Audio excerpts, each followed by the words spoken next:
In 2024, Google alone has pulled in over $265 billion in added revenue. This colossal figure represents a massive expense for businesses large and small, who spends millions on marketing every year. But here's a brutal reality for many of you. This massive investment could be a source of intense frustration because you lack control. Because wasted ad spend can create a deep financial pain if budgets are evaporating into ineffective, poorly targeted campaigns and you have no idea why.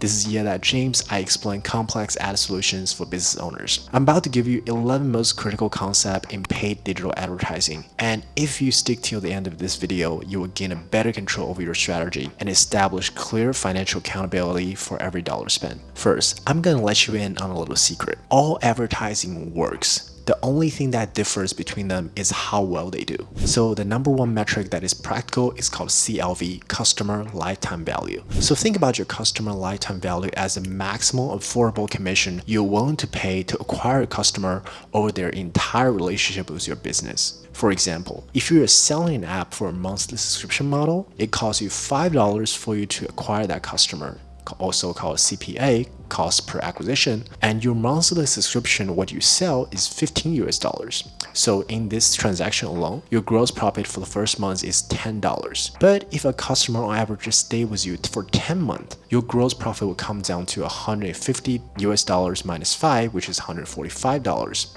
So by understanding that simply CLV will allow you to increase your marketing effort and double down on your investment to generate more profit.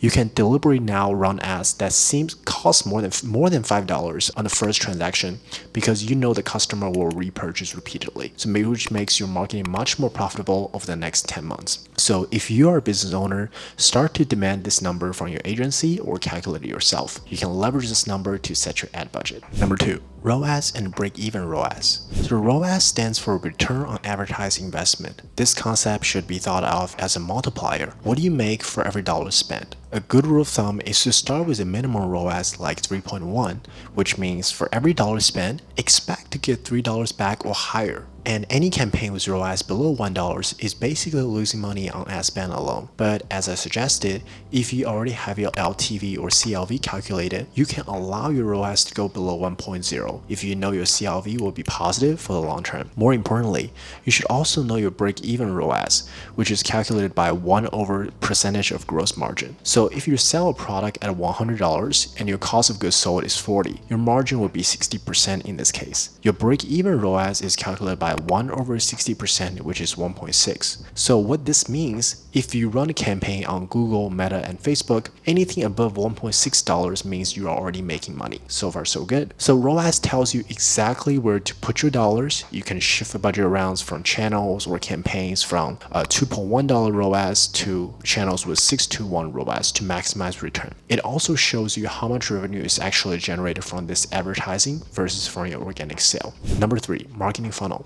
Probably the most important strategic concept about marketing is a funnel concept. It describes the customer's journey and why you need 3 different types of ads to reach customer at different stages. Let me give you an example. If you're running a billboard ads for your insurance company on the highway, you're likely to receive 3 types of reaction from the customer. Number 1, what is that? Number 2, should I buy it? And 3, I want it now. So the first type of customer represents people at the awareness stage. At this stage, they may not have the need to purchase insurance, so the goal here is to service your brand and lead them to think about purchasing one in the future. The second customer is thinking, okay, should I buy it? So this means that they are in a consideration stage. They have the actual need to buy insurance, so you should be able to convince them that you are the insurance company they should be partnered with. In consideration stage, customers represent they have actual need. They're also evaluating different assortment. So instead of just putting pure awareness, you should actually present more evidence to secure the partnership. Number 3, the customer who says, I want it now, is in the purchase stage. So this customer is ready to make a decision and believes your product is the right fit. Overall, some of the customers will need a little more convincing, hence why you need 3 types of ads to tailor to different customers. 1, to create brand recognition for awareness stage. Number 2, to show the advantage and create confidence. And number 3, use the ad to drive urgency and convince them to purchase right away. If you're a business owner, try to see if your budget is split across all 3 channels, not only just focusing on forcing a sale immediately, making sure you're nurturing leads and driving awareness and consideration in the same time. Number 4, targeting. Targeting is a simple process of ensuring your ads are delivered exclusively to your ideal customer. Effective targeting is a fundamental step that prevents your ad budget from being spent on the wrong people. Your marketing team cannot target effectively without clear inputs from you. So the first step is to provide clear and detailed information on your ideal customer persona. For example, if I'm selling a healthy, no-calorie protein bar, and my ideal customer persona shouldn't be just anyone on the platform, that would be too broad. So it could be people from 20 years old to 35-year-old who have an active lifestyle, perhaps gym goers, and with a mid to high disposable income bucket. As a business owner, your job is to define these personas so that your marketing team is able to translate these into a strategy using various targeting tools on the platform. For example, with audience targeting, you can start showing ads only to the people with a specific age group, 20 to 35, who has shown an interest in a fitness apps or gym equipment perhaps. You can also do content targeting, placing your ads specifically on YouTube videos about low-carb diets or articles about marathon running perhaps. You can use AI targeting method on a platform to find lookalike audience based on your brand or your product information. So in Google Ads, this means types ads like Performance Max or Performance Plus with Amazon DSP. Number 5, remarketing. Remarketing is a central strategy of advertising specifically for people who have already interacted with your business. So think about it as creating an ultimate follow-up system for everyone who have ever touched your business. This audience is the warmest pool of leads because they have already expressed interest by visiting your website or viewing a specific product, or perhaps add an item into their cart but they did not complete the purchase. So the goal of remarketing is to guide them down to the final step of their sales journey by completing their purchase. So for visitors and cart abandoners, this goal is conversion. You need to be able to service the ad and just to show more visibility to create a final push, like an offer, hey, did you take this? Maybe offering a subscribe and save coupon, or just simply remind them your competitive advantage through video ads or display ads. For past purchasers, the goal is to create loyalty and repeat behavior. You can offer them an incentive to subscribe and save, cross-selling a related product, or run simply stay invisible campaigns so they remember to purchase from you for the next purchase cycle. Why it matters? Because these campaigns typically have the highest return ROAS because you are advertising to an already qualified audience, making them one of the most profitable campaigns you can run. Number 6, the click-through rate, CTR. The click-through rate is a percentage of people who saw your ads and were compelled enough to click on it. So you can pretty much think about CTR as your ad's attention score. It is the fastest way to judge if your creative, your headline, your primary message, if they are strong enough to interrupt the user's scroll. Why it matters? Because it judges the quality of your message. A high CTR means your ads is strongly resonating with your target audience, which means you nail the hook, you nail the image, and also impacts your cost. Ad platforms will reward higher CTRs with a better quality score, which can lead to a lower cost per click CPC, which means you actually pay less for each customer into your funnel. So if your CTR is all low, often under 1% in search, or if you know your category benchmark, you can benchmark your CTR on there. If your ad creative is lower than the benchmark,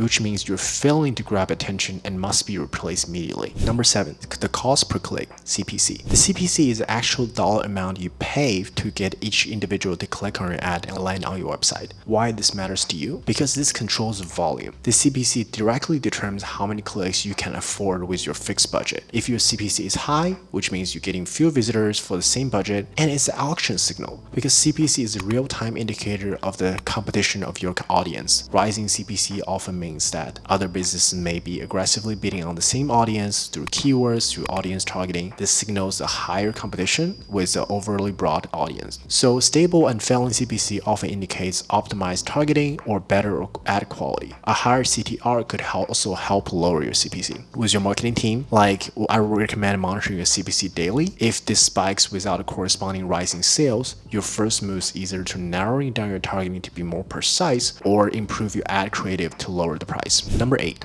bounce rate. So the bounce rate represents a percentage of a customer who clicks on your ad. They arrived at your website already, but then immediately leaves without clicking on anything else. So this basically is telling a story. A customer walked into the store without purchasing anything. So this is the first indicator to judge your landing page's relevance. A high bounce rate often signals there is a severe disconnect between your ad. It promises one thing, but your landing page failed to deliver the promise. And it wastes your money because essentially every bounce is a wasted cost per click. You paid for the customer to get there, but your website failed to keep the customer. So a higher bounce rate often means two things. One is bad targeting. You brought the wrong customers into the page. Second is irrelevant page. The page content is confusing, either loads too slowly or doesn't match the promise of the ad. So it's the time to think about conversion on your page through adjusting the creatives, adjusting the videos. Also try to better the user experience. Number 9, the cost per lead. Cost per lead is the total price you pay to acquire one piece of contact information from a potential customer. It could be an email address, a form submission, or a phone number. So this metric is critical because it represents a financial checkpoint before a sale. Why it matters to you? It validates the marketing cost. So CPL tells you if your top of funnel efforts, CPC and CTR, are working effectively to attract a qualified prospect. If you can acquire a lead for $5, that cost is validated, but if it costs $50, you probably need to investigate immediately. This forecasted pipeline CPL allows you to predict the necessary marketing budget. If you know you need 100 new leads this month and your CPL is $10, you know your budget should be at least $1,000. So track your CPL against your lead to customer conversion rate. Knowing that 10% of your leads convert to the sale tells you that the real value of that 10 CPL. If that CPL is too high for your profit margin, you must improve your ads or your lead offer.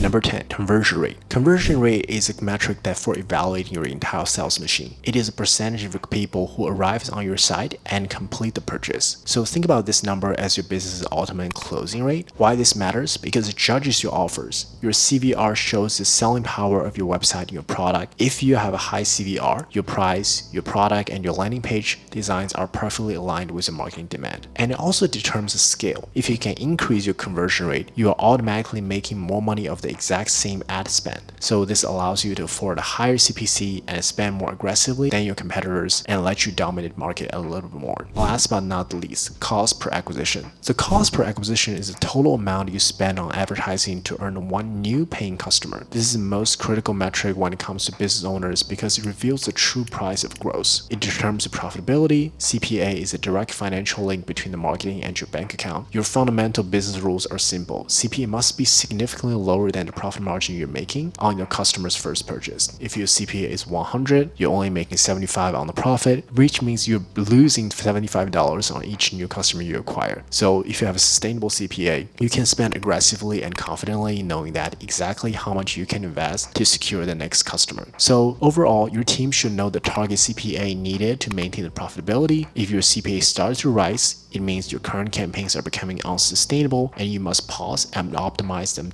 immediately. This is James. Follow me for more marketing content from business owners, and I'll see you in the next episode.